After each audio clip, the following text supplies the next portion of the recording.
Hello at nandito na naman tayo at ito pag-usapan naman natin 'no. Etong si Inday Sayad siyempre, gumagawa gumagawa na naman ng intriga at tsismis at binabalik na naman yung kanyang tsismis nung nakaraang eleksyon nang gusto niyang ibagsak itong si Kong Jinky Luistro. Natatandaan niyo pa ba nung nakaraang eleksyon na naglabas siya na sinabi niya, si Kong Jinky daw ay may utang sa kanilang mag-asawa, what the heck? At ito ay challenge ni Kong Luistro, itong chismis na ito, at sa pagka-challenge ni Kong Luistro, hinahamon si Inday Sayad na maglabas ng mga ebidensya. But unfortunately, up to now, si Inday Sayad walang naipakitang ebidensya. Sa madaling salita, chismis. Chismis at intriga, di ba? Pero eto ngayon, ibinabalik uli ni Sayad sa kanyang interview, ng interview siya ng kanyang dalawang baluga. Balugang nag-i-interview sa programang Oplok, no? Boplox ng SMNI. Ayun, in-interview nga siya ng dalawang baluga. Inulit na naman. Gumawa na naman ng intriga na recycle. Recycle na intriga about sa kwentong barbero na utang-utang naman ni Kong Jinky Luistro. Na ang dapat ang mga kabubuan nitong mga ni Bayot Bay at saka nitong ni Dadang Baluga, dapat tinanong nila, di ba ano yan? Wala ka pa, di ba, BP Presidenteng May Sayad, dapat ganun ang tanong nila BP Presidenteng May Sayad, hindi ba't hinamon ka ni Kong Jinky dyan? Na ilabas mo ang iyong ebidensya, may nailabas ka na ba? May nailabas ka na ba na even ang letter of appearance man lang, di ba? Tama ba? Yun ba tama ba terminology ko, no? Di ba? Yeah. Meron na bang ganon?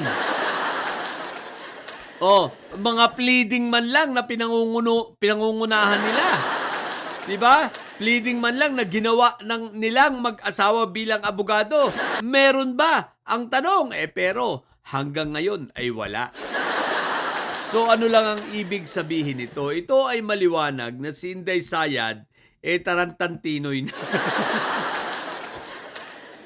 Na si Inday Sayad ay galit na galit kay Kong Luistro dahil pinamumunuan nga nito ang Committee on Justice na nagbigay ng form and substance para sa kanyang impeachment. At ngayon, pupunta na sa hearing proper, no? Malapit na, ha? Tatapusin lang yung 10 days, tapos 3 days na sagot ni Sayad, 3 days uli na rebut naman nitong prosecution. So, tatapusin lang yun. Then, punta na yan sa hearing by April. So, itong si Inday Sayad, syempre, nagagalit, gumagawa ng intriga. Huwag natin kakalimutan na most likely, kasama rin si Kong Jinky sa magiging prosecution team, no? Mga prosecution lawyers ng Congress, no, na kasama siya sa bubuong bubuuhing team. Dahil last year magkakasama naman sila. Hindi nga lang natuloy, di ba? So most likely sama-sama uli sila. So ngayon congressman na si Congressman Laila de Lima tsaka si Chel Jokno, malamang buong-buo na yung team. Pero eto guys, maliwanag kung ano yung ginagawa ni Inday Sayad kay Caramil, pilit na ginagawa ni Inday Sayad din kay Kong Jinky Luistro. Ito ay ang i-intimidate sila. Intimidation.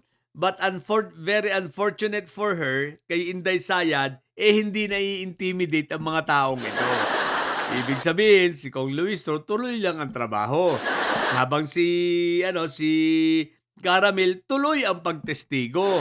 Kahit na inofera ng pagkalaki-laki, halos umabot ng 1 bilyon, effect. Bakit? Mismong mga anak na ni Caramel ang nagsabi, tatay, ituloy mo yan, ipaglaban mo yan. Hindi dahil hindi natin kailangan ng pera ng ganyan kahit maghirap tayo, di ba? Yan, kaya bilib ako, saludo ako sa mga anak ni Caramel, nawa ingatan kayo ng Diyos, no? saludong-saludo ako sa prinsipyo na ipinakita nila na hindi sila nababayaran ng pera, hindi kagaya nung 18 marites sa halagang 2.5 million na down payment sa kanila, bumigay. 2.5 million versus habang buhay na kahihiyan. 'Di ba? What the heck? Anyway, congratulations uli sa 4 na marites, Isipin nyo, nagdemanda uli naman ng bago ngayon. 4 nang kakaharapin yung kaso sa iba't ibang tao, Si itong Bucor Katapang, Bucor Chief Katapang, dinimanda na naman Attorney Baluga kasama yung 18 marites. So naku po, Rudy. At si Attorney Baluga mukhang sasampahan din sa Supreme Court, okay? Ng disbarment, okay? So, kaya exciting. So, kaya kudos ito sa mga anak ni Caramel, talagang may paninindigan kayo, even sa asawa niya. Isipin nyo, 1 billion is 1 billion. Mahirap tanggihan yun. Pero, ang tanong ko naman, ba't naman kayo magpapapaniwala pati kay Sayad? Alam nyo naman yung abutin nyo kay Sayad, estapa. Manggagancho yan sa takaw sa pera niyan, maglalabas yan lang ganun basta-basta. Malabo yan. Bagamat posible dahil nga sa kapalit na si Caramel ay wag mag-testify. Pero bilib ako sa pamilya ni Caramel, bilib ako kay Caramel sa paninindigan. So, kaya Inday Sayad, umiyak ka na lang. Abangan na lang natin ang mangyayaring hearing sapagkat ipatatawag talaga si Caramel, pabubuksan talaga ang bangko, isusumpwe na talaga ang mga bangko, ang records ng bangko through AMLAC. Sigurado na 'yan. Wala nang atrasan 'yan. At bagay na hindi na kayang pigilin ni Inday Sayad, di ba? Ngayon, pagdating sa Senado, syempre medyo sa Senado inaamin ko talagang may labanan diyan. Pero dito nakikilos ang taong bayan. Tingnan natin kung kakayanin nitong mga senador na ito ang public pressure, including itong mga re-electionist, sa 2028. Tingnan natin nakabantay ang buong sambayan ng Pilipino, pati ang mga nasa ibang bansa dahil gusto talagang malaman ang katotohanan kung sino si Mary Grace Piatos. At kung bakit winaldas ng ganun kabilis ang intelligence fund. At totoo ba na itong si Inday Sayad ay tumatanggap ng limpak-limpak at umaabot na ng bilyones na pera galing sa drug lords? O, di ba? At ang kanyang salin, ano ba ito? Accurate ba ito? Ito ba ay synchronize sa kanyang kita, sa laman ng kanyang bangko, sa mga perang pumapasok sa kanya, sa kanyang mga assets. Di ba? Versus sa kanyang declared salin. Alalahanin natin si Corona ay dyan natanggal, okay? Dyan sa kanyang salin. Kaya tingnan natin basta ang alam ko ngayon, puro pang i-intimidate ang gustong gawin nito ni Sayad kasi nga hindi na-intimidate yung mga congressman, si Kong Jinky pa. Sablay ang pasabog ni Inday Sayad na ako ay tatakbong presidente. Ako si Inday Sayad Duterte, tatakbong presidente sa 2020. Flop. Sablay. Kaya yan ang ginagawa. Okay? So yun lang sa mga bobong didilis, ang tatay nyo ay karton. Si Inday Sayad ay sablay.